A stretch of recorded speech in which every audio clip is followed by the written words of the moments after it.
Mesdames et messieurs, ravi de vous retrouver dans la grille des programmes de Télécentrafrique, où que vous soyez en Afrique, en Europe et partout ailleurs, et dans les 4 coins cardinaux de la planète à partir de vos pays satellitaires Canal+ et StarTimes, si vous nous suivez en dehors de nos frontières, également à travers d'autres supports de communication. Soyez les bienvenus dans cette émission consacrée essentiellement au bilan de l'an 4 du chef de l'État. Je suis identifié pour animer cette émission. Je suis Bienvenu Bissayo, directeur des informations à Télécentrafrique. Pour la circonstance, nous recevons aujourd'hui, dans le cadre de cette émission exclusive, le ministre en charge du développement de l'agriculture et du développement rural, son Excellence Honoré Pézouré. Avec le membre du gouvernement, nous allons faire le bilan à mi-parcours des réalisations au sein du département dont il a la charge en prélude à la célébration du 4e anniversaire marquant l'accession à la magistrature suprême de l'État de son Excellence le professeur Faustin Archange Touadéra. D'ores et déjà, Excellence, Monsieur le Ministre, bonjour et merci de votre disponibilité. Merci, je vous salue. Alors la première question, très rapidement, avant de rentrer dans le vif du sujet, quelles sont vos attributions conformément à la lettre de mission qui vous a été adressée par son Excellence, Monsieur le Premier ministre, chef du gouvernement? Mon département de l'agriculture et le développement rural a pour mission de concevoir et de mettre en œuvre la politique du gouvernement dans le domaine du secteur agricole, du développement de toutes les filières agricoles et aussi du développement du monde rural. Tout ce qui accompagne le secteur agricole, pistes rurales, des infrastructures rurales, c'est tous ces éléments qui sont à la charge de mon département, le ministère du développement rural. Merci, Excellence, pour cet éclairage. Je pense que nos téléspectateurs sont suffisamment outillés sur la mission qui vous est assignée au sein du département de la charge. Nous allons donc aborder à présent le vif du sujet. Et vous savez que l'exercice pour lequel nous sommes là aujourd'hui sur le plateau Télécentrafrique est de faire le bilan à mi-parcours des réalisations sectorielles de chaque membre du gouvernement. Alors, dites-nous, en quelques lignes, bientôt ce sera la célébration du 4e anniversaire le 30 mars, faut-il le rappeler, l'anniversaire marquant l'accession à la magistrature suprême de l'État de son Excellence, Monsieur le Président de la République, chef de l'État, professeur Faustin Archange Touadéra, particulièrement en ce qui concerne votre secteur, quelles ont été les activités phares réalisées pendant l'an 4 du chef de l'État? Je vous remercie. Je pense que mon département va mettre sur la table tout ce qu'on a pu réaliser au cours de ces 4 premières années. Et pour pouvoir faciliter la compréhension, je vais essayer de présenter quelle était la situation quand on était arrivé en 2016 et quelle est la situation présentement en mars 2020. Et pour pouvoir parler de ça, je pense qu'il y a 3 aspects que je vais mettre en évidence. Tout ce qui concerne l'environnement de travail, parce que pour qu'un département puisse fonctionner, il faut qu'il y ait l'environnement de travail. Je parlerai de ça.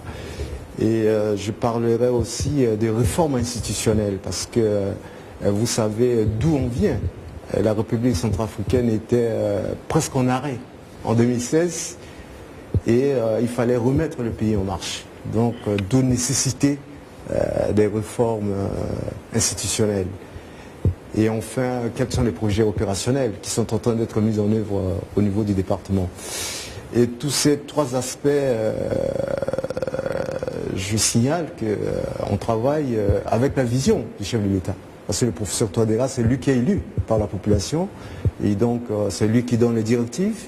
Et chacun dans son secteur, il essaie de mettre en œuvre. Concernant le premier point, l'environnement du travail.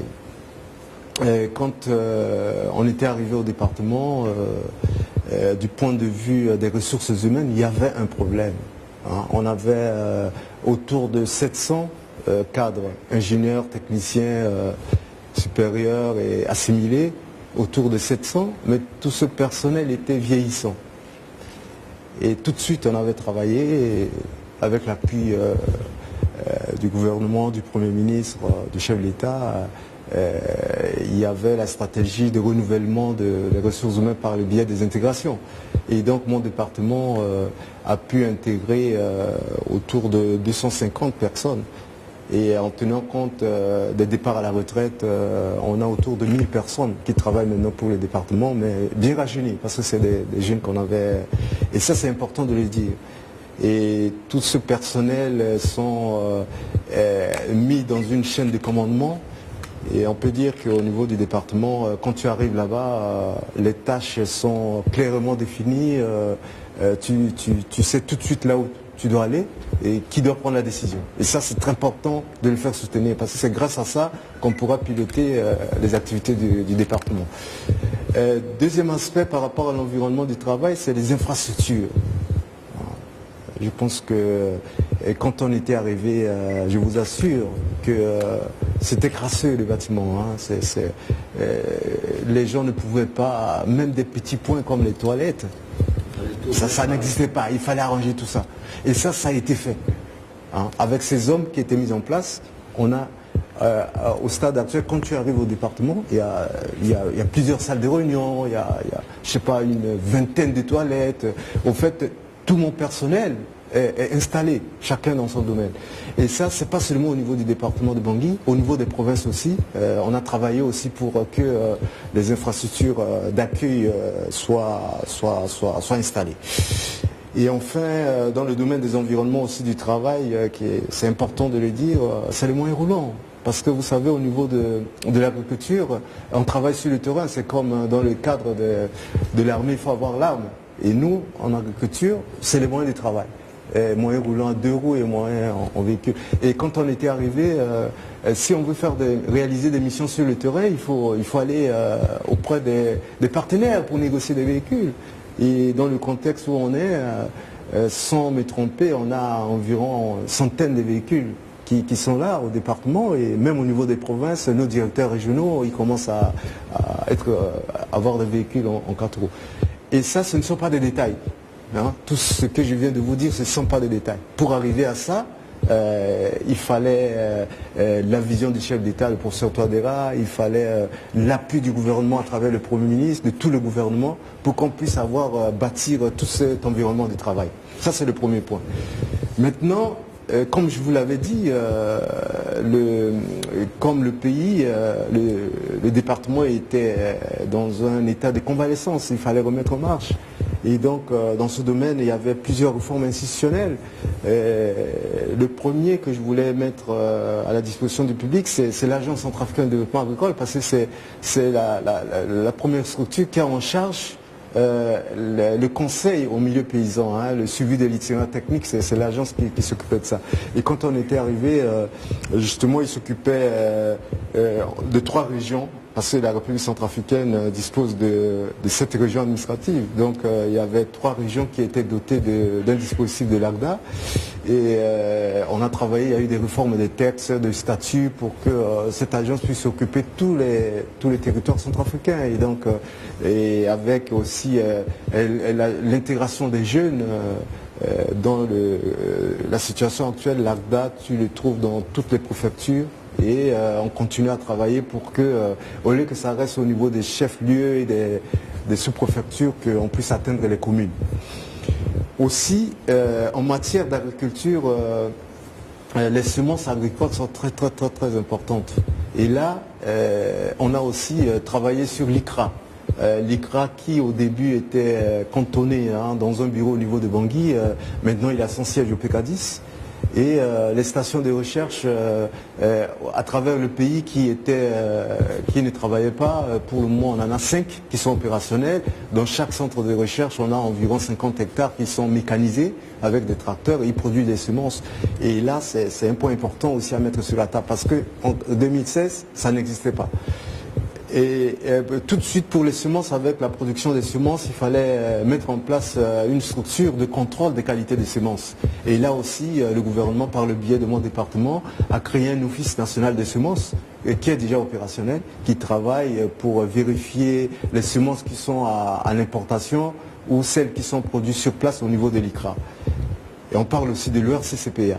L'ERCCPA Jusqu'à là, il s'occupait de l'aspect vérification des qualités, mais on a reformé le RCCPA de telle sorte qu'il peut jouer maintenant le rôle d'acheteur de café, d'exportateur de café. Hein, parce que, comme vous l'avez vu, les producteurs de café se plaignaient parce qu'ils se retrouvaient avec leur production, donc ils ne peuvent pas vendre. Et donc, le statut a été revu et dans le contexte actuel, le RCCPA peut aller au niveau des banques, emprunter de l'argent, aller payer du café et exporter. Et je pense que c'est ce qu'il est en train de faire à Berberati. On doit aussi rajouter l'aspect filière coton. Parce que le coton, comme vous le savez, c'est autour du tiers de la population de la RCA. Et donc c'est une filière qui est très importante.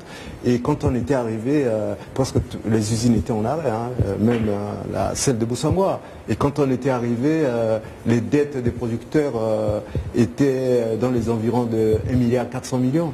Et donc on avait travaillé pour cette filière pour que toute cette dette, hein, avec l'implication du chef de l'État pour secteur, on a payé les 1,4 milliard et en plus de ça on venait encore de payer d'autres que des campagnes autour de 530 quelques millions. Donc au fait on a injecté dans cette filière plus de 2 milliards de francs CFA, hein, inclus les ventes des fibres à l'extérieur, des paiements qui ne constituent pas les arriérés. Et ça c'est important aussi de mettre à l'actif, hein, de ces 4 années de gouvernance du professeur Touadéra.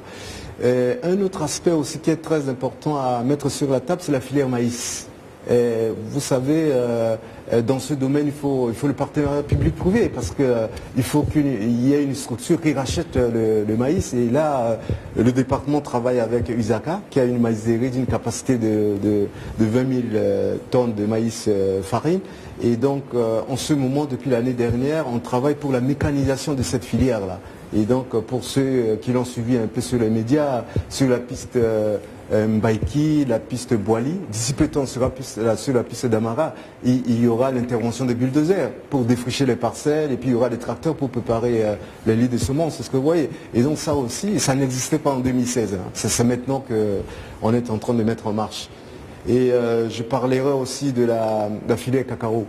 La filière cacao n'existait pas et là, on avait fait un premier marché il y a 3 ans. Et puis le RCCP avec son statut, il va commencer à racheter. On va commencer à avoir des statistiques de la filière cacao d'ici dans les jours qui viennent. Et donc je le mets en avant parce que du point de vue réforme institutionnelle, c'est très important de le mettre. Et puis le dernier que je pourrais mettre sur la table, c'est la réforme de la Chambre d'agriculture. La Chambre d'agriculture, c'est la représentation des acteurs de l'agriculture, les producteurs, les éleveurs. Et donc cette chambre était dans un état non opérationnel. Mais on avait travaillé avec les partenaires de la FAO pour revoir cette chambre afin que le chambre, non seulement il puisse travailler au niveau de Bangui, mais que ce soit dans les 7 régions. Donc on va avoir des chambres dans les régions et c'est maintenant des représentants de ces chambres qui viendront au niveau central pour élire leur président. Mais ça ne sera pas une situation où c'est le gouvernement qui nomme un président, mais ça sera les producteurs qui vont élire leurs représentants. Voilà un peu ce que je peux dire en matière de réforme institutionnelle, tout en sachant qu'il y a d'autres défis qui restent. On a la réforme au niveau des organisations professionnelles agricoles où les textes traînent. On a aussi les réformes sur le foncier agricole où les textes aussi traînent. Et puis enfin, on a un document cadre de politique qui est très important parce que je pense que pour ceux qui suivent un peu le secteur agricole, on reproche un peu au département que le département n'a pas un document de politique agricole. Et donc c'est vrai, depuis après l'indépendance, on n'a jamais pensé à ça. Mais pour le moment, ce document existe. Le Conseil des ministres venait d'approuver. Et donc je pense que la prochaine phase, c'est le Conseil économique et régional. Conseil économique et social qui va étudier ça et puis on va passer à l'Assemblée. Dernier point, c'est quels sont les projets opérationnels qui sont au niveau du département. Et pour ça, je pense que je peux vous parler de 4 grands projets qui sont opérationnels. Ces projets n'existaient pas en 2016. Hein. C'est le travail durant les 4 années qui nous a amené à l'élaboration de ces projets et à ce retour des bailleurs de fonds. Parce qu'on avait les bailleurs de fonds presque lâché le département et on n'avait presque pas de projet. Et là où on est avec vous, il y a le FIDA, le Fonds international de développement agricole qui est avec nous, avec avec un projet, j'avais donné les chiffres la dernière fois autour de 12 milliards de francs CFA sur 5 ans. Et donc ce projet travaille dans la Nana Mambéré, dans une partie de l'Omela Poco et une partie aussi de l'Ampende. Et donc je pense qu'au stade actuel, tout le personnel est déjà en place. Et au niveau des régions, on a déjà mobilisé tous les responsables des régions et on a des agents qui sont dans les communes, qui sont en train de faire les premiers travaux. Et donc je pense que les logistiques vont accompagner ça. Le deuxième projet, c'est le projet de la Banque mondiale. Aussi que l'unité de gestion est déjà en place. Et ils vont travailler dans l'OAM, ils vont travailler aussi dans la Vakaga et la Bamingi, plus je pense une partie de la Waka. Et donc aussi ce projet est déjà en marche et puis c'est un problème de la mise en œuvre qui prend le temps qu'il faut par rapport aux procédures de chaque partenaire. Et l'avant-dernier projet, c'est un projet de la BAD qui aussi va travailler dans la Lobaï, la Bouddha, qui sera aussi à Boali, à Damara. Et je pense que ce projet aussi, le personnel est déjà en place. Les jeunes qui sont recrutés à propos sont déjà en place et je pense que c'est seulement un problème de temps pour qu'on puisse les retrouver sur le terrain. Et le dernier projet opérationnel, c'est un projet de la BADEA qui travaille dans la Waka et une partie de Bangui et ses environs. Et je pense qu'eux, ils vont travailler un peu sur l'aspect piste rurale. Je peux vous parler, ce qui va être intéressant, vous imaginez, par exemple, la piste de Ndjoukou. On n'a jamais travaillé ça. Et donc je pense que c'est ce type de projet qui va régler dans le cadre des pistes rurales pour arranger les pistes. Et je pense que la piste Bambari pour aller à Kwango, il va travailler dessus. Et la piste Grimari aussi pour aller à Lyoto. Donc vous voyez, je pense qu'au stade actuel, c'est trois grands ensembles de domaines que je pourrais mettre sur la table de la population en matière de qu'est-ce qu'on avait retrouvé en 2016 quand on était arrivé et quelle est la situation actuelle du ministère du Développement rural et de l'Agriculture. Je vous remercie. C'est à moi de vous remercier, Excellence Monsieur le Ministre, pour cet éclairage qui, à ma foi, a suffisamment outillé la lanterne de nos compatriotes sur les activités phares que vous avez réalisées dans le secteur de l'agriculture. En ce qui concerne l'encadre du chef de l'État, Excellence, j'avais l'intention d'aborder avec vous le chapitre projet en cours de réalisation, sauf que vous avez pris le train en marche, mais ça n'empêchera pas que nous puissions faire une rétrospective là-dessus. Mais entre autres, nous abordons la rubrique partenariat. Alors, qu'en est-il de partenariat avec les opérateurs économiques et expatriés ainsi que des investissements? Quel est, à ce jour, qu'est-ce qu'on peut retenir des contributions des investisseurs, sinon les bailleurs de fonds dans le secteur agricole dont vous avez la charge? Je vous remercie. Je pense que c'est très important parce que le secteur agricole ne peut pas se lancer sans le partenariat public-privé. Parce que vous savez que depuis la réforme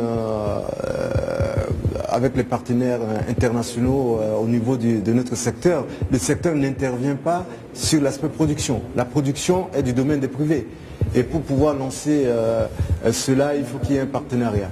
Et dans cette rubrique, je pense que le premier type de partenariat que je pourrais mettre sur la table de la population, c'est le partenariat que le gouvernement a eu avec les partenaires privés de la SDIC, les partenaires chinois sur la filière coton.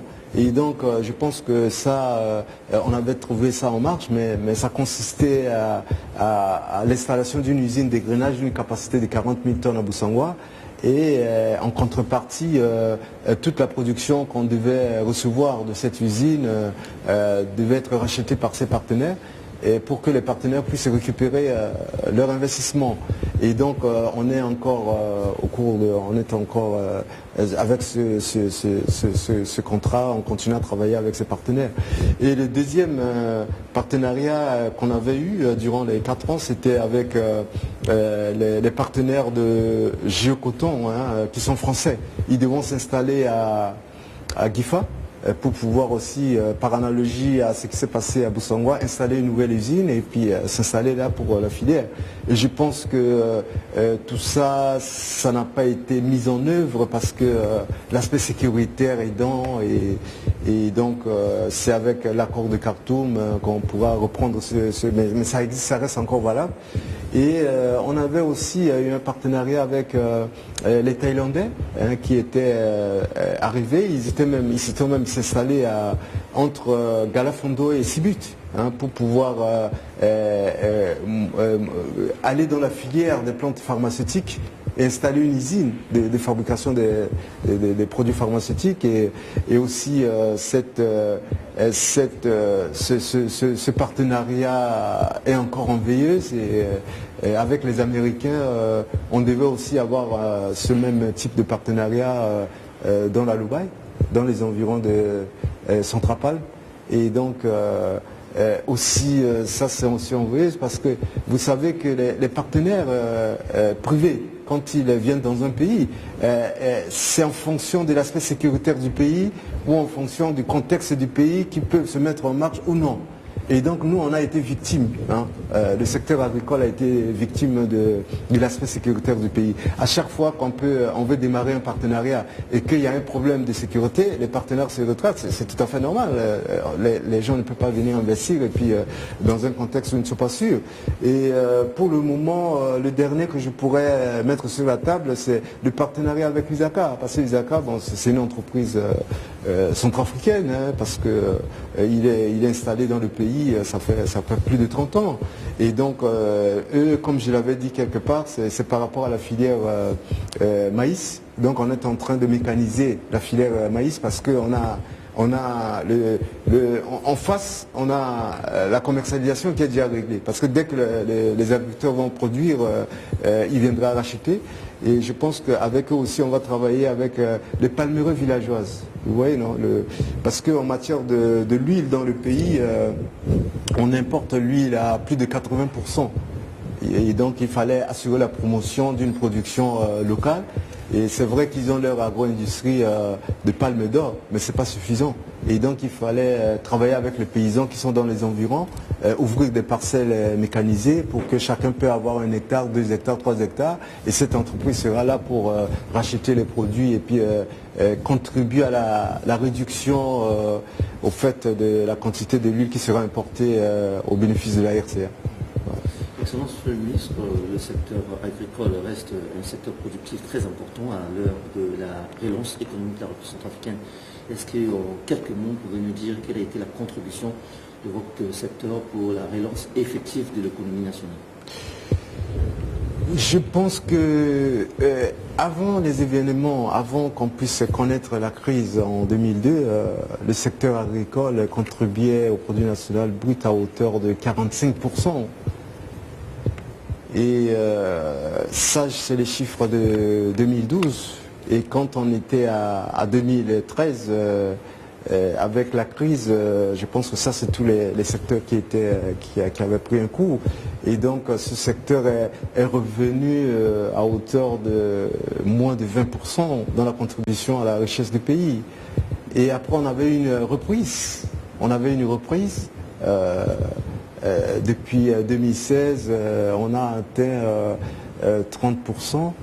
Et je pense que le dernier chiffre de la Banque centrale a mis en évidence qu'il y avait une régression de la contribution du secteur. Et je pense que ça, c'est lié spécifiquement à la filière coton, parce que c'est la filière coton qui exporte. Et donc, la campagne dernière, on avait des problèmes des intrants agricoles, c'est-à-dire il n'y avait pas d'engrais, il n'y avait pas de pesticides, et donc la production a pris un coup. Et donc c'est pour ça que les chiffres que la Banque centrale a donnés pour l'année dernière, on n'était pas bon, le secteur agricole. Mais cette année, on était bon, parce qu'on avait eu des intrants. Et je pense qu'au moment où on est en train de parler, l'usine de Boussangwa est en train de produire les balles. Et je pense qu'on exporte des fibres, surtout que la fermeture des frontières ne concerne pas les marchandises. Donc je pense que la contribution du secteur s'impose, parce qu'on n'a pas de choix que d'exporter ce qu'on a. Mais ce qui est bon, c'est qu'il y a une reprise dans le domaine des filières agricoles, parce que les paysans, ils sont toujours là, ils sont en train de produire, et avec ces exploitations familiales, avec les petites productions familiales qu'ils ont, ça permet au fait d'être un peu à l'abri des importations. Parce que, vous savez, rappelez-vous, il y a 3-4 ans, hein, je reviens toujours sur l'année de référence, c'est-à-dire 2016, vous voyez un peu comment les véhicules des produits PAM ramenaient des produits ici en Centrafrique. Hein. À un moment donné, les représentants même du PAM disaient que les véhicules n'étaient pas assez. Il fallait faire venir les véhicules d'Afghanistan pour prendre les produits PAM pour rentrer au pays. Vous ne voyez plus ça maintenant. Vous voyez, non? Ça, c'est ça un résultat. Ça veut dire que le secteur agricole interne a pu produire des aliments et l'importation, on a mis un croix dessus. Et dans le contexte aussi actuel, je pense que le PAM commence même à racheter des produits sur place. Au lieu de payer le maïs à l'extérieur pour amener, il paie le maïs sur place. Et le haricot aussi, il paie sur place dans la région de Lompende. Je venais avec mon équipe de remettre un nouveau pick-up au directeur régional qui est basé à Pawa, dans le cadre de ce projet, vous voyez, non? Donc il y a au fait, il y a une renaissance du secteur agricole. Très bien, Monsieur le Ministre, l'actualité oblige, avant de pouvoir refermer la première partie de cette entrevue exclusive, nous savons qu'au lendemain de la signature de l'accord politique de paix le 6 février 2019 entre le gouvernement et les 14 groupes armés, en ce qui vous concerne particulièrement, quelles ont été les avancées enregistrées dans le secteur agricole suite à cet accord comme crucial pour la stabilisation de la RCA? Et je pense que c'est très important la relation entre les activités agricoles et la signature de l'accord de Khartoum. Le premier point positif de l'accord de Khartoum, c'est l'organisation de la Journée mondiale d'alimentation à Bombari. Vous vous rappelez qu'avant cet accord, on n'a pas réussi à organiser cette manifestation.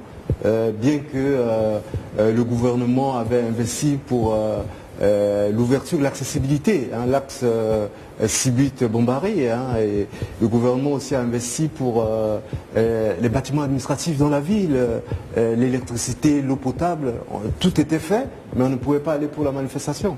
Et à cause de l'accord de Khartoum, on a réalisé ça. Je pense que ça c'est un point très important. Ça c'est dans le centre-est. Et dans l'ouest du pays, hein, au début de l'année, avec mon équipe, on était à Bozoum pour la foire agricole. Et quand on était sur place à Bozoum, on avait vu toutes les communes, presque de Lompende étaient présentes. Toutes les communes de Lompende étaient présentes. Hein, les gens de Ngaoundai, de Ntim, tout le monde était là. Mais avant l'accord, les gens ne pouvaient pas se déplacer. Est-ce que vous voyez? Mais avec cet accord, vous avez vu, les paysans étaient là, ils ont amené leurs marchandises. Ok, d'accord. Donc je pense que ça c'est les deux faits, les deux résultats que pour mon secteur, je peux mettre sur la table en matière de quel était l'avantage de l'accord de Khartoum. Voilà. Excellence, nous poursuivons toujours ce chapitre consacré à l'actualité. Coronavirus est devenu un fléau mondial qui a fait son vent depuis la Chine et qui aujourd'hui a pénétré la République centrafricaine avec la piscouche généralisée. Alors, en ce qui vous concerne particulièrement, quelles sont les mesures de sensibilisation que vous avez prises à l'endroit de vos compatriotes, notamment le personnel que vous gérez, pour parer la route à ce phénomène qui est en train de faire ragement décimer la race humaine? Oui, je pense que c'est une thématique d'actualité qui amène parfois des incompréhensions avec les frères et sœurs sur les réseaux. Hein, donc j'en suis conscient, mais je pense que, comme le chef de l'État l'a dit, il faut qu'on se calme. Hein, il faut pas rentrer dans le stress. Et je pense que dans ce domaine, il y a 3 niveaux hein, en matière de Covid-19. Hein. Il y a le premier stade, c'est quand on est dans un pays où les infections viennent de l'extérieur. Est-ce que vous voyez? Ça, c'est le premier stade. Ça veut dire que dans le pays, au fait, il n'y a rien. mais c'est les gens qui arrivent qui amènent la maladie. Ok, on est dans ce cas. Et dans ce cas, la solution c'est dés'isoler. Et je pense que le message du chef de l'État, il y a 48 heures, je pense que vous avez compris, il a même conseillé aux frères qui sont à l'extérieur d'éviter de bouger. Chacun reste chez lui. Ça permet d'épargner la vie des autres, hein, c'est toi. Et donc moi je pense que par rapport à ça, on est dans ce premier cas. Au niveau du département, c'est la prévention. Je pense que quand vous arrivez au département, je l'ai vu aussi chez vous, hein, vous allez voir, il y a des points d'eau pour se nettoyer les mains. Et je pense qu'on ne se salue plus avec mes collaborateurs. Hein, donc quand on est là, on ne se salue plus. Et on essaie d'organiser nos réunions à travers... parce qu'au niveau de mon département, on a le système d'information qui est là, hein. On a un parabole, donc le réseau est gratuit au niveau département. On est tout le temps en train de travailler sur le réseau, même si le bureau est à côté, est-ce que vous voyez? Donc ça nous permet de régler les problèmes comme ça au niveau département. Et je pense qu'on veille aussi sur l'aspect sanitaire. Je vous dis qu'au niveau de mon département, on a plus de 15 toilettes qui existent à travers tous les bureaux. Et donc avec de l'eau partout pour que les gens se nettoient. Et donc moi je pense que on a mis en exécution les directives que le chef de l'État a données à travers son discours et on suit les mesures et comme vous le savez, on avait eu sous la présidence du chef de l'État, le professeur Touadéra, la première réunion, le comité de crise hier au niveau du palais public et donc les ministres ont l'obligation de refléter à ce que le gouvernement veut, aussi bien au niveau de leur lieu de travail que là où ils sont, hein, parce qu'on vit dans un quartier. On doit aussi sensibiliser nos enfants, nos frères, nos parents, que cette maladie, c'est pas de l'utopie, c'est pas de l'imagination, c'est une maladie qui tue les hommes. Vous avez vu hier, en Italie, plus de 630 personnes qui sont mortes. Vous avez vu les véhicules des militaires en train de transporter les cadavres, est-ce que vous voyez? C'est ça la réalité. Donc je pense que c'est plus qu'un sujet d'actualité, c'est un problème de survie pour la République centrafricaine et il faut qu'on sache qu'on est en état de guerre et comportementale et on doit se battre pour ça. Merci Monsieur le Ministre pour, malgré votre agenda chargé, de pouvoir répondre positivement à nos préoccupations sur Télécentrafrique en ce week-end. Alors Monsieur le Ministre, avant de boucler la première partie de cette entrevue exclusive, est-ce que vous avez un dernier message à lancer à l'endroit de vos compatriotes à l'heure de la réconciliation nationale?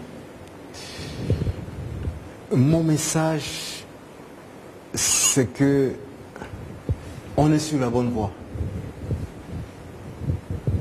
Il y a 4 ans, en 2016, on se disait, est-ce que la Centrafrique va exister? 4 ans après, je pense que la Centrafrique existe. On parle de la Centrafrique. Maintenant, tous les Centrafricains qui sont à l'extérieur, les réfugiés veulent revenir. Vous avez vu nos frères de la diaspora, dès que Covid-19 est arrivé, tout le monde veut revenir en Centrafrique. Ça, c'est un bon signe, c'est un indicateur. Ça veut dire que le pays a ressuscité et il faut qu'on soit serein et dans la diversité d'opinions, mais qu'on sache qu'on doit se battre pour notre pays. Merci encore une fois de plus, Monsieur le Ministre, pour ce message clé qui va tout droit à l'endroit de nos compatriotes et également ce message va pouvoir booster l'économie nationale. Mesdames et messieurs, si vous nous rejoignez maintenant sur Télécentrafrique, sachez que vous êtes dans l'émission intitulée Parole au gouvernement, laquelle émission offre l'opportunité à chaque membre du gouvernement, chacun en ce qui le concerne, de faire un bilan à mi-parcours des activités réalisées dans le cadre de l'an 4 du président de la République, son Excellence, professeur Faustin Archange Touadéra, depuis son accession à la magistrature suprême de l'État, fait, je le rappelais, le 30 mars 2016. Aujourd'hui, nous avons l'honneur de recevoir dans le cadre de cette émission exclusive le ministre en charge de l'agriculture et du développement rural, son Excellence Honoré Fézouré. Avec le membre du gouvernement, nous avons fait l'état de lieu de son département ainsi que les réalisations phares mises en œuvre au sein du département dont il a la charge, ainsi que les projets d'avenir. Merci à vous d'avoir été de notre tout au long de la réalisation de cette émission. Restez de notre cadre dans quelques instants. Nous allons nous retrouver pour la version langue nationale de cette entrevue. A tout de suite.